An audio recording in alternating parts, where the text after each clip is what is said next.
Well, good morning, good afternoon, good evening, whoever you are, wherever you are, whenever it is for you. For me, it is just past midnight on Wednesday, 11th of December, 2024, which makes this the news for Tuesday, December the 10th, 2024, day 1021 of Vladimir Putin's war of choice and aggression against the people of Ukraine. How do you do? I'm Peter Alexievich, and I see that the peeps are coming in. There's Vanetta Larrett, the hero of the hour. I'm working on a little Christmas side project, and Vanetta got us to the halfway point of funding today. So thank you, Vanetta. Along with a couple other people, Chris Carter and, oh gosh, one of those the Scandinavian guy that writes the articles, whose name I have trouble with. I'm sorry, I'll look at it later.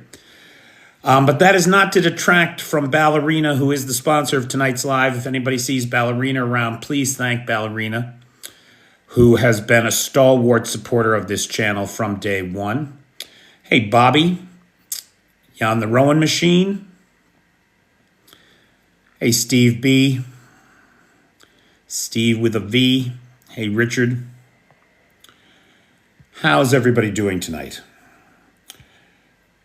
So I'll tell you, I think that I had a hard time today trying to decide what to talk about. There is so much to talk about. There is so much going on. How do you do, Paul? Hey, Robert Chapman, sorry. Hey, Eli. There is so much going on. There is so much to be aware of. It was very difficult today to narrow this down to what I have. So let's start, of course, with the global impacts, the worldwide response, hey, Croatia, to the fall of Assad in Syria. Now, the first thing that I want to say about Assad, and look, I don't want to sound like a conspiracy theory freak or whatever, but the only people that have told us that Assad is in Russia are the Russians. Our whole source for that Assad is in Russia with his family is the TASS newspaper. So please, right, like not exactly the gold standard in journalism, if I may suggest. Now, we are being told by the Ukrainians, by the General Intelligence Directorate of Ukraine, that the plane crash was a Russian disinformation stunt. There was no plane that crashed. It was made to appear to crash on flight data radar. And it was just to cover his escape from Syria. And okay, fine. Assad and his family are in Moscow. They've escaped. The plane crash didn't happen. How come his wife is in London? And how come nobody has actually seen him? Now, again, I'm just asking questions. I don't know where Assad is. I haven't seen him in Moscow, right? There's been those pictures that you see of him with Yanukovych, they're mostly from 2012-13 on a trip that they both made to Moscow together or at the same time. They're not recent pictures, right? You'll notice that Yanukovych's face is not scarred like it is today. So, look, I can't honestly say. It's weird. It's Where's Waldo of the latest dictator to lose his place. Hey, Vanificum. Hey, Walter Williamson. Wouldn't his wife be looked at as well for crimes? I don't know the answer to that, Walter. It's a great question. She was certainly the beneficiary of the genocide that he carried out against elements of his own population. There's no doubt about that. Hey, Sharon Davies. Hey, Nicola Jones. Okay, so a couple things.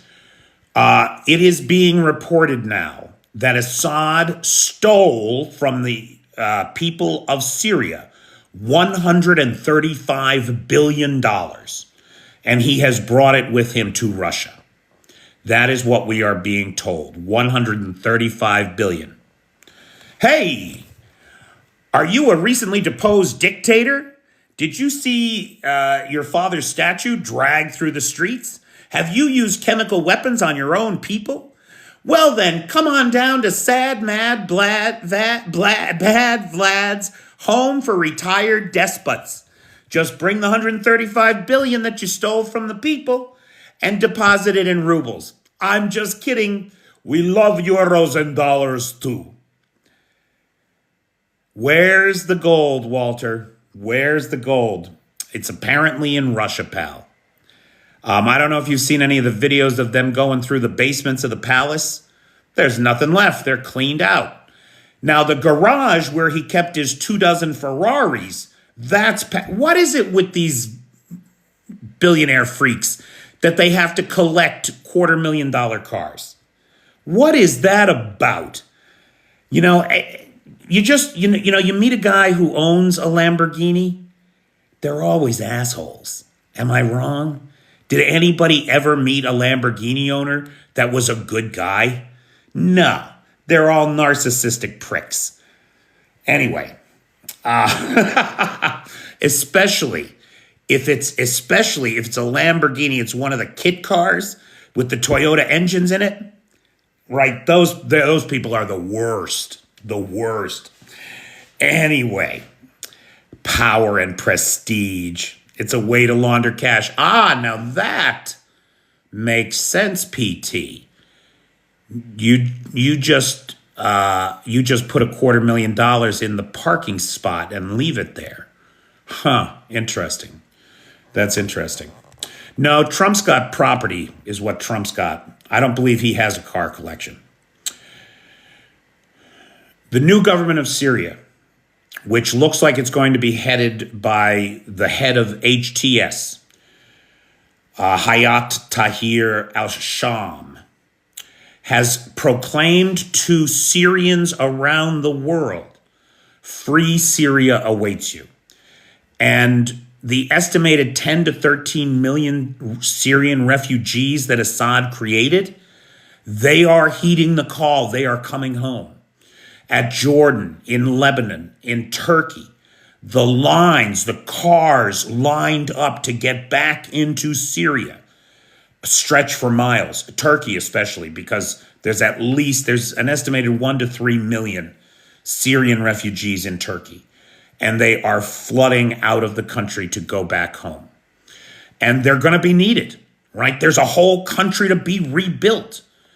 And so the Syrians are on their way home, which, given the way that Moscow has weaponized the refugee crisis in Europe, the sudden departure of 1 or 2 million Syrians might go a long way toward easing some of the far right's rhetoric around the problems of immigration. That was a thought that I had, but I don't know. We'll see what happens.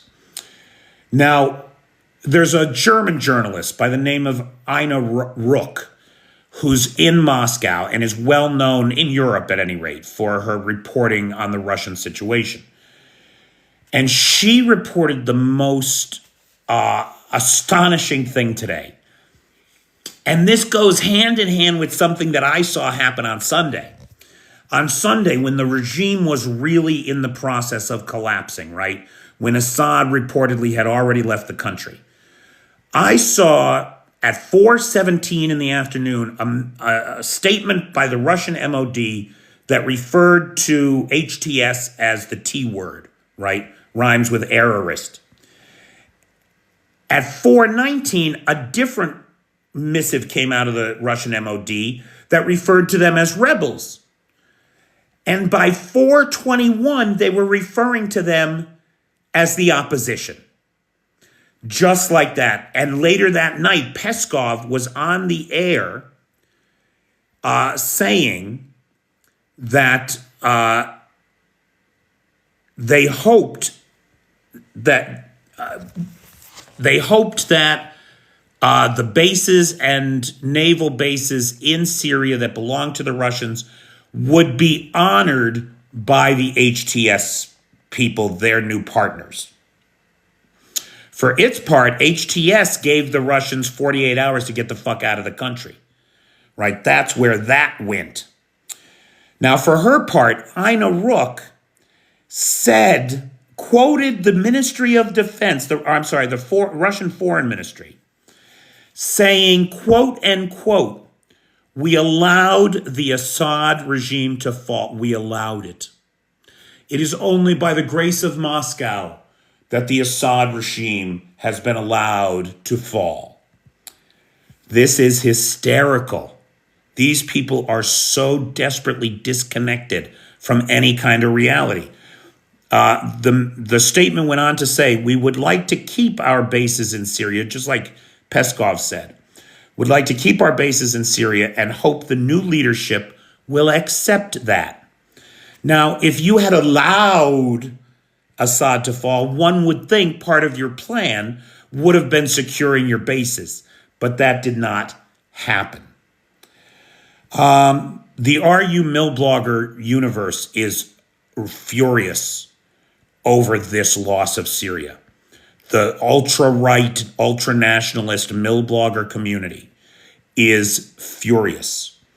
One Russian mill blogger, Azevedos, reported that there are companies of Russian soldiers surrounded with no hope of escape, said that there is no help coming and no military solution, but he hopes that there is a political one and his brothers in arms will not be forgotten by the powers that be in Moscow.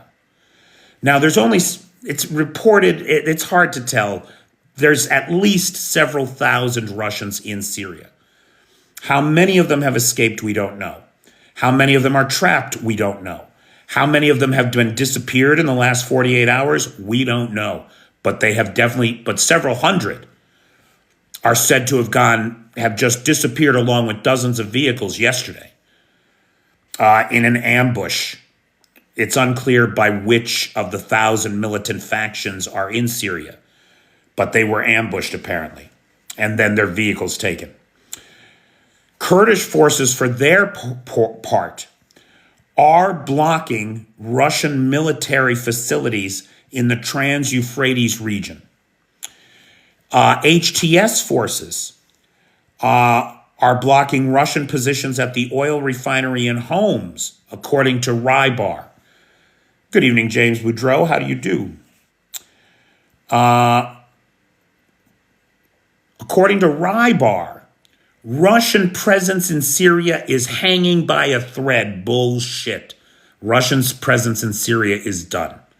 HTS made the Russians the enemy, and they are being treated that way. For its part, Turkey is helping them to get out. We saw videos of convoys of Russian men and equipment headed from where they're cut off in the east to the western Khamenei Air Base, where they'll get on an IL-76 and get out of the country. But again, the Syrians only gave them 48 hours, and that 48 hours was up at sunset tonight.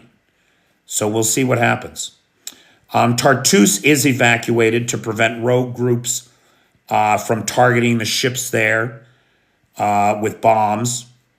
And Khamenei Air Base is cut off from any of the troops in the east. Now, it is worth mentioning that the Israelis have gone to town on Syria. Over 300 airstrikes in the last 48 hours. They have sunk what little navy Syria had. They have bombed the air bases, command and control centers, and stockpiles, ammunition stockpile locations. Not only that, they have invaded the country. They have gone beyond the buffer zone east of the Golan Heights and entered Syria. It is said that there are Israeli tanks less than 16 kilometers from Damascus. That's quite a move. Now, what are the Israelis so worried about? It's the chemical weapons stocks, Walter. The Israelis are worried about the 1,000 tons of chemical weapons that Bashar al-Assad at one time had. He is supposed to have destroyed most of them after he signed the Chemical Weapons Convention ban in 2016. But we know that he didn't, because he used some of those weapons on his own people in 2018. That's when Trump sent the Tomahawks into Syria, if you remember that. If I'm not mistaken, he was having dinner with Xi Jinping, and he did the flex, oh, we're bombing Syria right now. So it's a complex situation. It's a complex situation, to say the least. Though I am hopeful on behalf of the Syrian people. I hope it's not too naive of me. One of the great things to come out of this is that Hezbollah is cut off from Iran. Iran doesn't have the overland route to filter weapons and sow discord and violence in the Middle East. That's a big deal.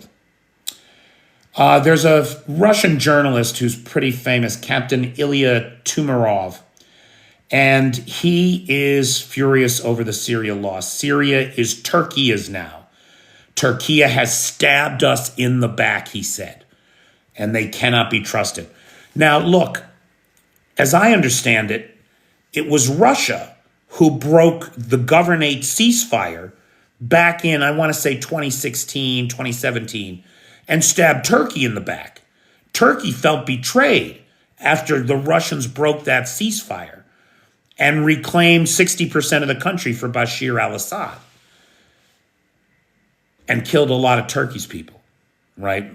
The militants supported by Turkey, I mean, as well as a bunch of US-backed rebels, the Kurds. Now, other places in the world, how are they responding? Lithuanian former foreign minister, Landsbergis, who is a great advocate for Ukraine, brilliant guy. He says the Syrian example shows that Russia can be kicked out. The Baltics were right. There is no need to fear the bear. I want to put that on a t-shirt. Don't fear the bear. EU foreign policy chief called the fall of Assad a positive and long-awaited event and vowed to work with partners in the region for long-term stability and security. Now, it's almost embarrassing because it's so stereotypical, right? The U.S., for its part, launched airstrikes all over the country, at least 75 airstrikes, targeting IS, Islamic State actors in Syria. Now, I have to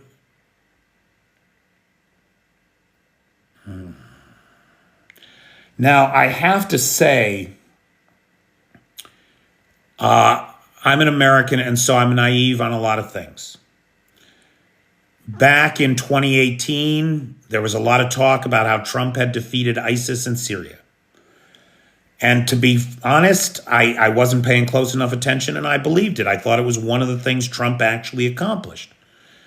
It turns out that he did not. Of course not, right? Like, what was I thinking? So he did not, in fact, defeat ISIS in Syria. There's still a lot of ISIS in Syria. And the first thing that we did, because we got 1,000 soldiers backing the Kurds up in the east of the country, right? And if you don't know who the Kurds are, I really encourage you to Google that shit. The Kurdish people are the largest ethnic minority in the world without a homeland of their own. Over 30 million Kurds. At the end of World War I, when the powers in Europe split up the tribal areas of Central Asia, with complete disregard for who actually lived there, just like they did with Ukraine, right? Just exactly like they did with Ukraine. The Kurds were left without a nation state. 20% of the population's in Turkey, 35% in Iraq, 30% in Iran, another percentage is in Syria, right? They're split up between these countries with no home to call their own. And they are our allies, or they should be. We have done them dirty a couple times, and it really bugs me. But it does seem that the message that the U.S. was sending with its 75 airstrikes against ISIS positions was to say to the new leadership in Damascus, look, we could have stopped your advance anytime we wanted. We will not abide any jihadist militant activity.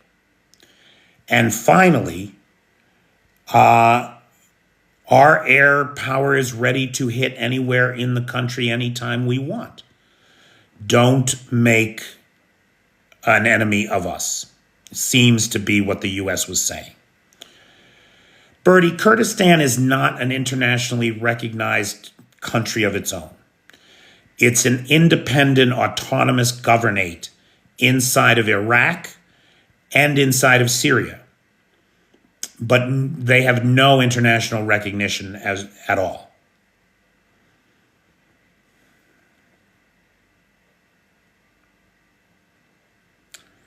Goes to your sergeant. Meanwhile, you sit and freeze. I don't know what that's about. Okay. Now, HTS has secured large government file storage facilities in Damascus. All of the evidence of all of the war crimes and evil that the regime perpetrated is in there. And I'm going to suggest that maybe there are some Americans who might be concerned about what's in there, like Tulsi Gabbard. Tulsi fucking Gabbard has sat down with Bashar al-Assad and repeated the bullshit talking points that came out of that Ba'athist pie hole. So Tulsi Gabbard is not a person that should have any influence inside of the American government. But I'll bet you that there's some shit in there that the rest of us would like to see. Keep your fingers crossed, kids. All up, the loss of, oh gosh, how did I miss that?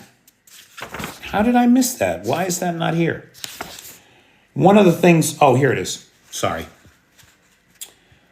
The loss of Syria is a blow both to Russia's geopolitical power in the world and its economic power. Right now, the grain ship Matros Posnich is circling Cyprus, wandering, meandering around the island of Cyprus as it has been for the last 6 or 7 days. Why? Because its destination was the port of Tartus. What is it carrying, you ask? Stolen Ukrainian grain. Hundreds, maybe not hundreds, but tons of stolen Ukrainian grain. This is a problem for the Russians, the loss of Syria. Syria was a major transit point for arms to Hezbollah and Hamas through the Iranian corridor, for refueling for the Africa Corps, for repairs to ships that delivered Africa Corps supplies. It was a major transit point for the support of Russian operations in Africa. And it is gone. It is gone. The loss of the naval base at Tartus is a major blow to Russia and its ability to project its power in the world. Now everything's got to go from all the way up in Murmansk, right? Civilian ships can traverse the Black Sea, but no warships.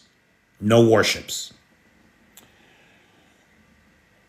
So as we watch this house of cards that Vladimir Putin has built for himself fall, There are lots of dominoes to watch.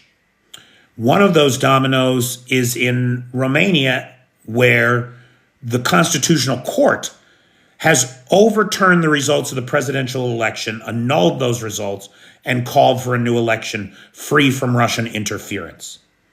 This has sparked Bulgaria to begin an investigation into its own elections. These are important movements in the right direction. The United States should take to heart these movements because just yesterday, Trump, Musk, like what Musk is doing at Mar-a-Lago is anybody's guess.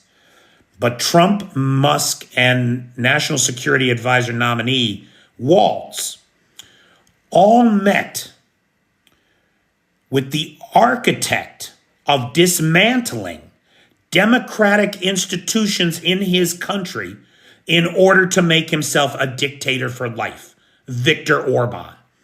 Viktor Orban spends so much time at Mar-a-Lago, I bet he's got a key and a gold card for these stays. Now, make no mistake, Viktor Orban is a toady lapdog to the Kremlin, but he has been very effective at undermining dismantling the institutions of democracy in Hungary to serve himself and his family. And it appears that he's in Mar-a-Lago giving remedial lessons to the tyrant Trump and his lapdog Musk.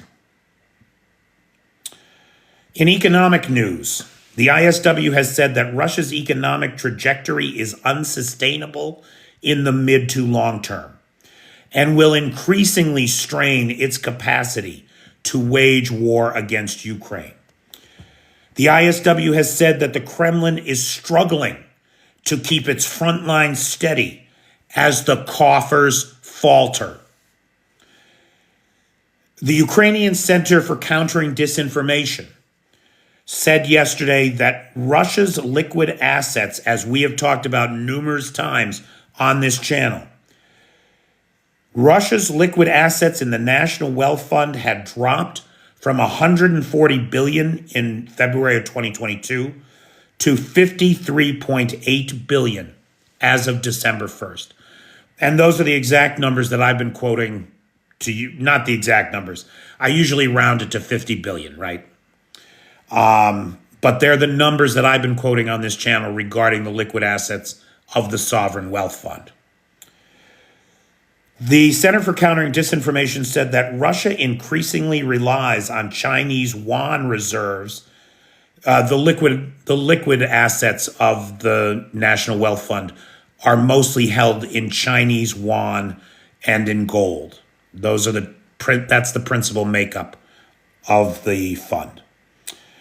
Is increasingly relying on Chinese yuan reserves and gold sales to cover its budget deficit, and is committing 1/3 of its 2025 budget to the defense budget, or as I like to call it, the offensive budget,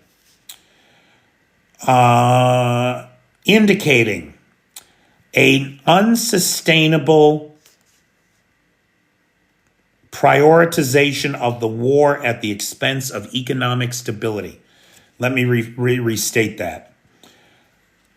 33% of the federal budget is going to an unsustainable prioritization of the war at the expense of economic stability, according to Ukraine Center for Countering Disinformation.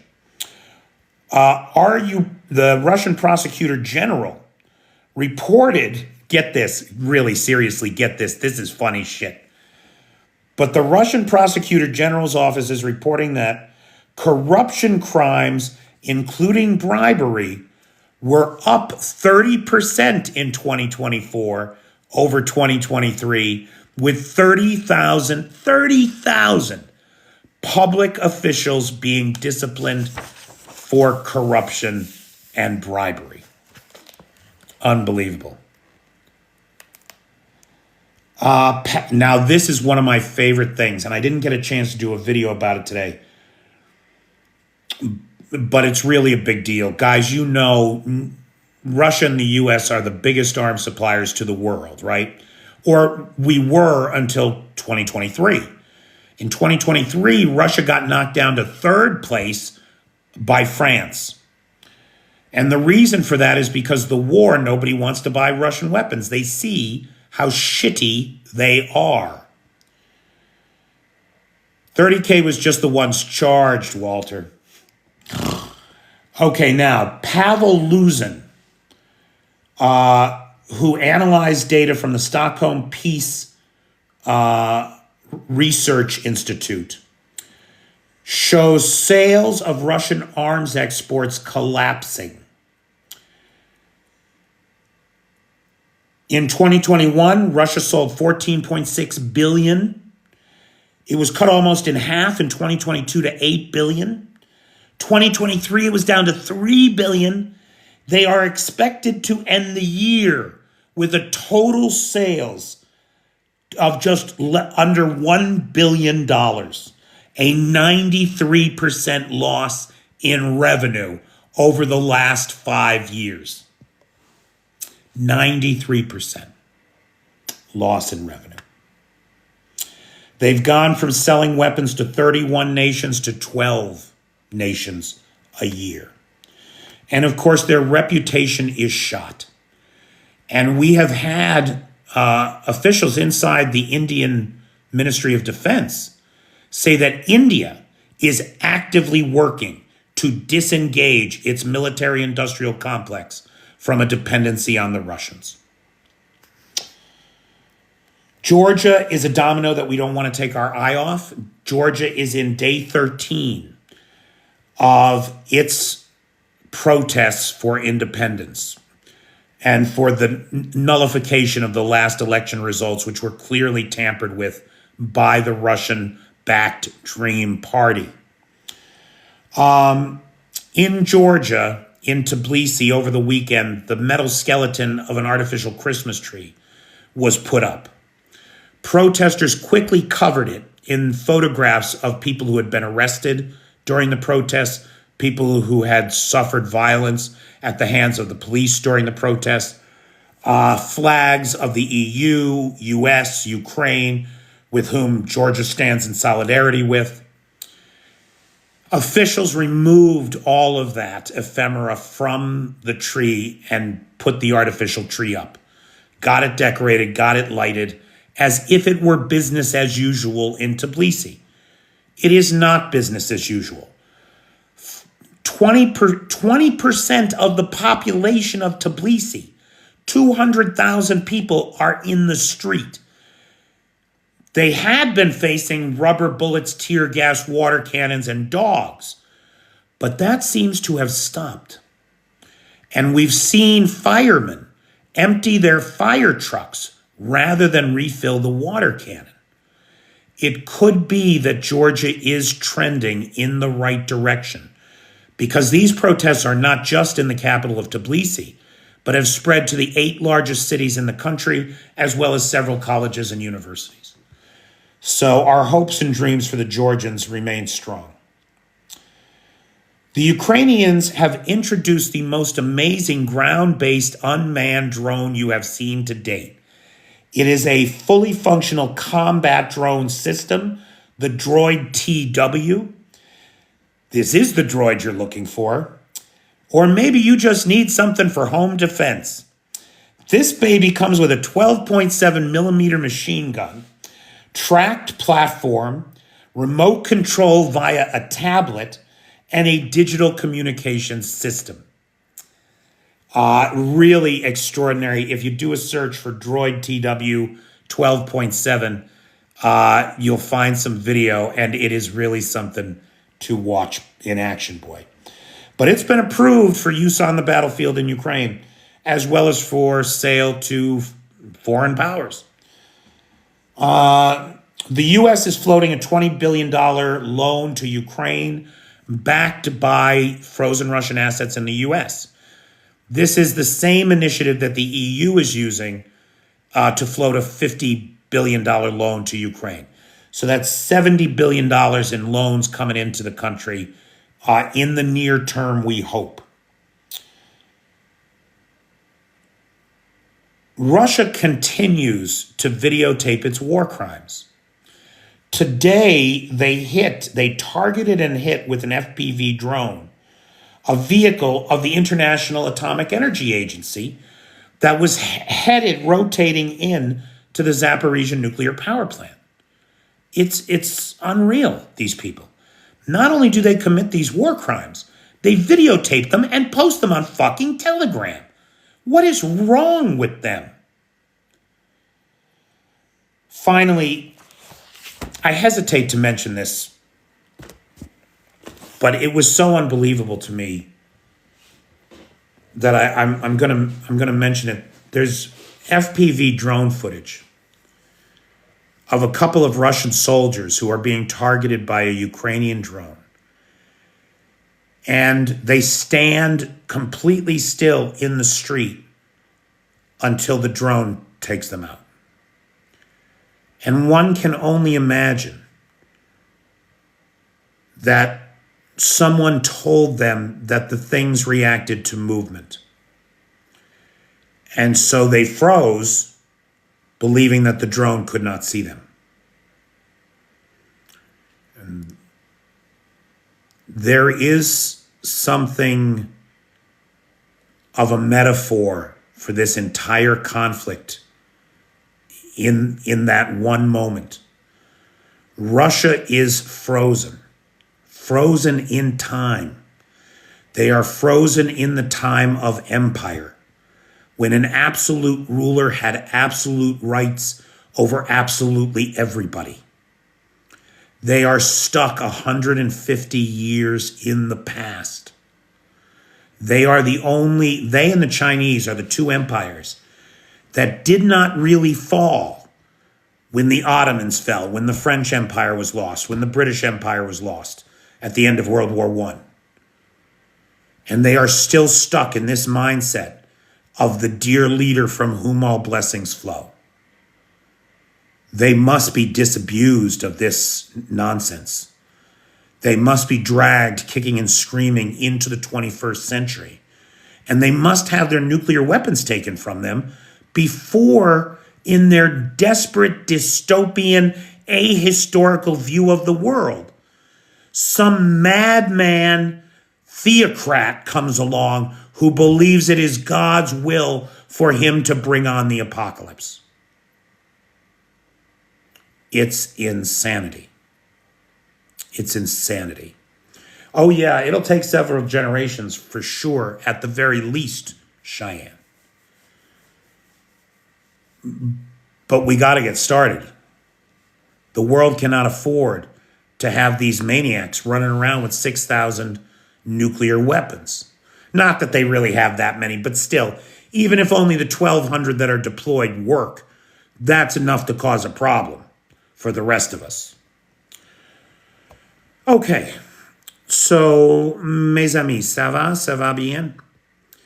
That's all I got. That's what I thought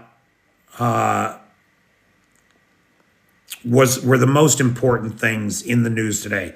There's tons of other stuff. If anybody has that I'm ramped up on. So if anybody has any questions, please put them in the chat. I want to thank Ballerina, who is the sponsor of tonight's live. I want to thank the moderator team, best moderators on the Tickety Talk, Cheyenne, Vanetta, PTJ, and Travis. I also want to thank Nightshade, who has the Peters Peeps group, and Lars, who has the Discord server.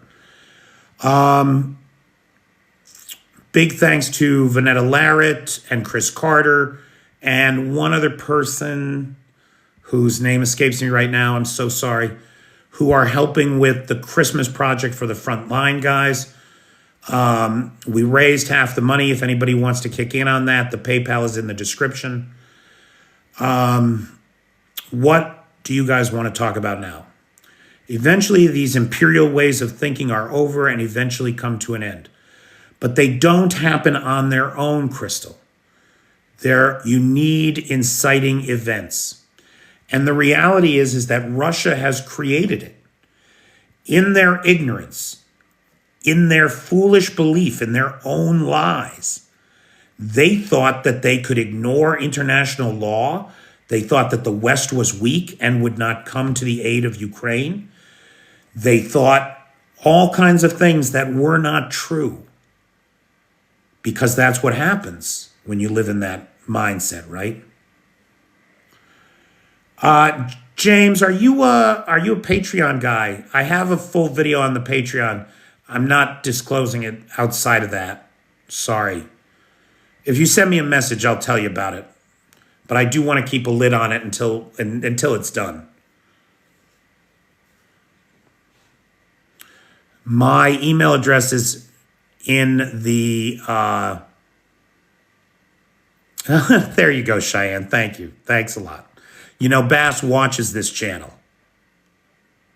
I'm just saying.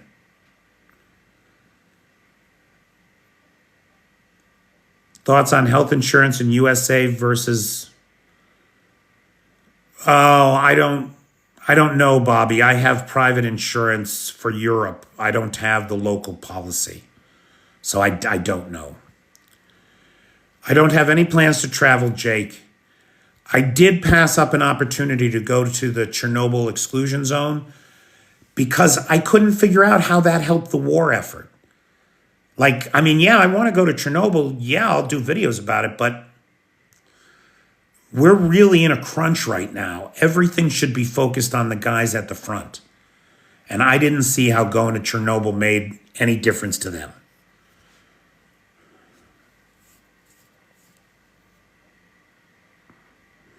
Oh, yeah, Russians who have lived in the West fall into one of two categories, right?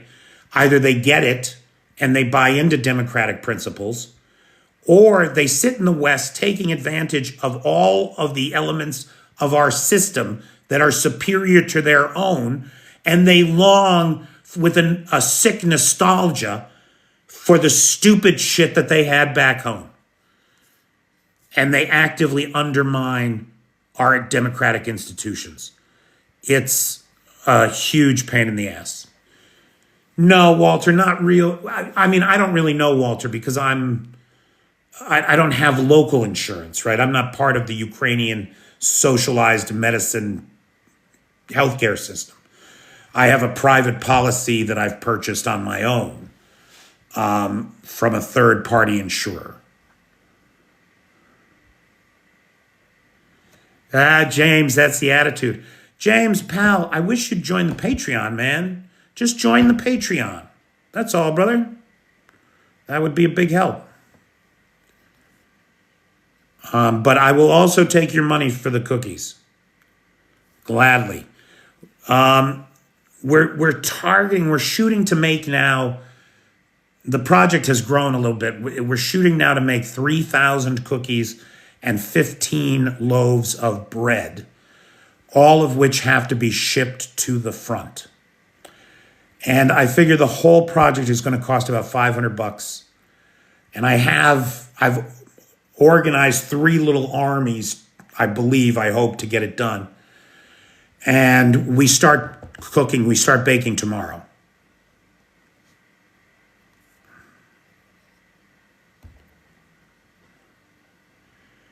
How does this $20 billion loan work? Is it equipment or humanitarian or both?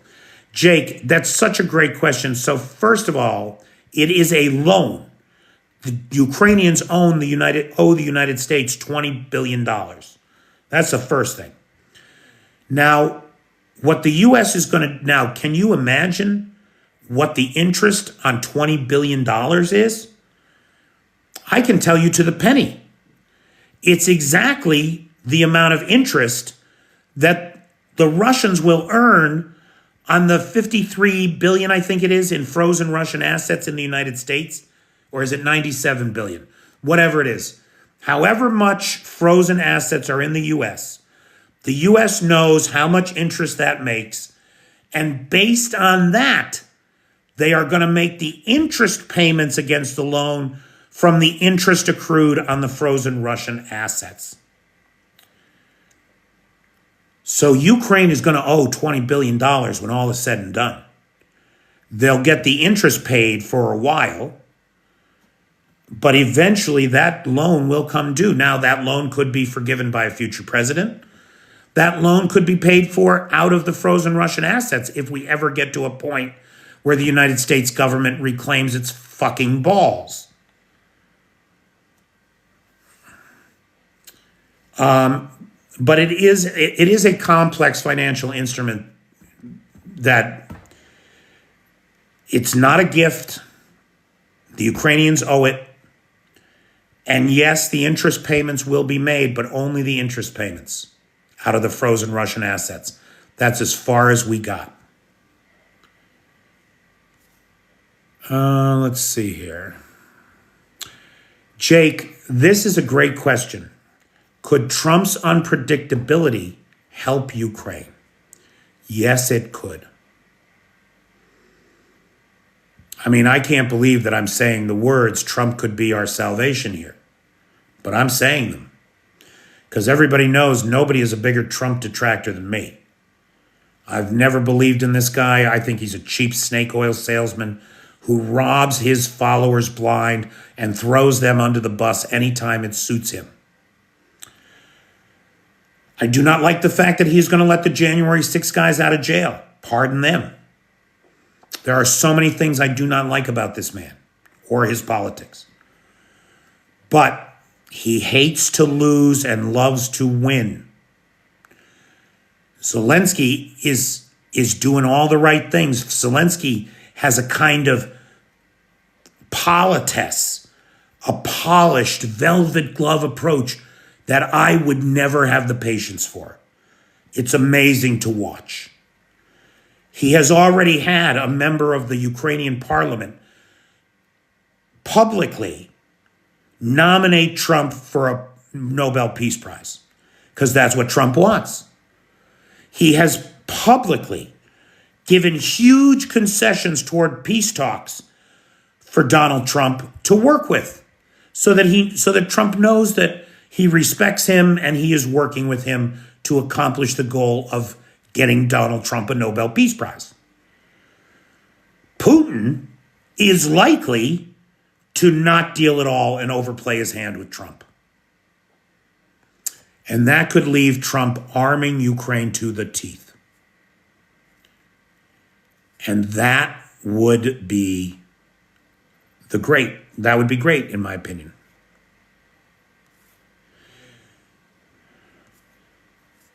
Has he forgiven him for trying to extort him? He certainly seems to have gotten over it. He has certainly seemed to have gotten over it. Yeah, they were very friendly in Notre Dame, right? Napoleon Bone Spurs was there with Macron and Zelensky, and they were all very palsy, weren't they? And I think that meeting may have turned a corner in the relationship. I don't know. But I agree, Vinificum. If anyone can navigate a Trump presidency, it's Ukraine. He is one smooth operator. He's doing his job for his people, Courtney. I couldn't agree more. And doing it beautifully, doing it so much better than I could. Could you imagine? Right? Like, I don't have that kind of patience. No way. Jill Biden was there, and she was immediately turned into a cologne ad. Immediately sexualized, immediately insulted, and literally turned into a cologne ad for Trump cologne. If you can believe that shit. A president-elect hawking cologne. Those handshakes are McKee's.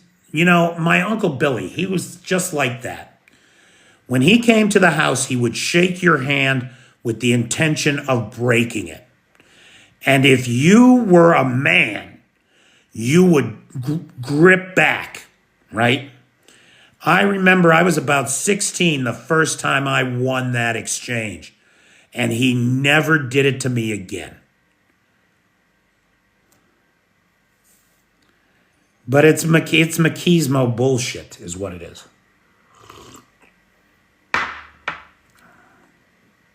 Hey, green, blue, white.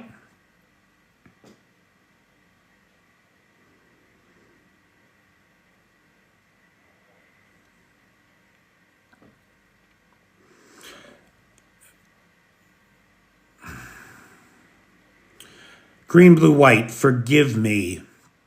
Because there's a lot of people on here. Did you send me PayPal today?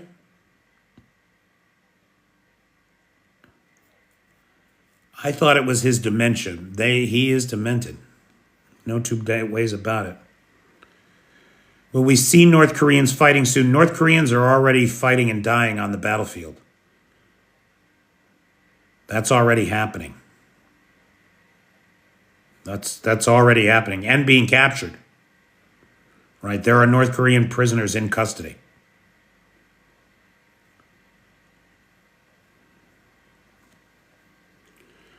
Okay.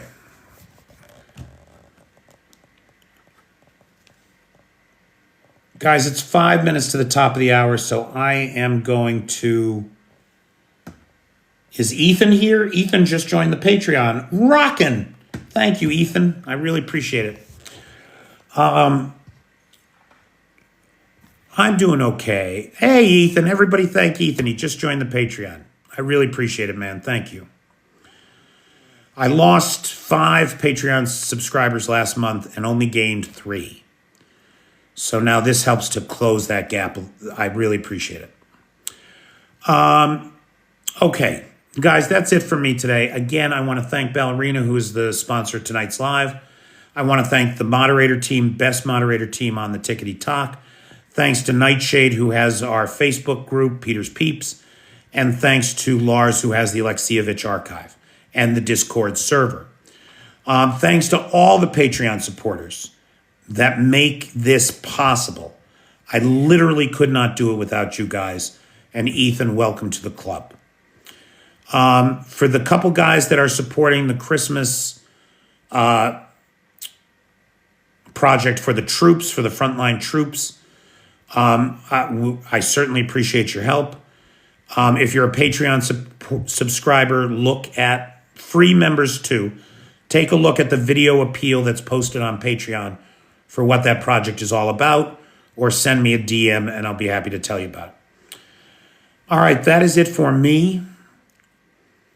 Did I thank Ballerina for being the sponsor of tonight's live? Thank you, Ballerina. And thanks to the guys who have already put up half the money we need for the Christmas project. Thank you, David Keller. I really appreciate that. Your kind words are always appreciated. Thank you, Roberto. All right, guys, thanks for being there for me. Because you are there for me, I can be here for you. Hit me up, guys. I'll talk to you later. Thanks, Kazoo. That's just fun to say. Thank you, Ethan. I appreciate your thoughtful words. Good night, Feisty. Always nice to see you. Good night, Debbie. I'm glad you got that reading list. Thanks, Stephanie. Korean landing ship. I haven't heard about that. I will take a look. Thanks, Ed. Take care, everybody.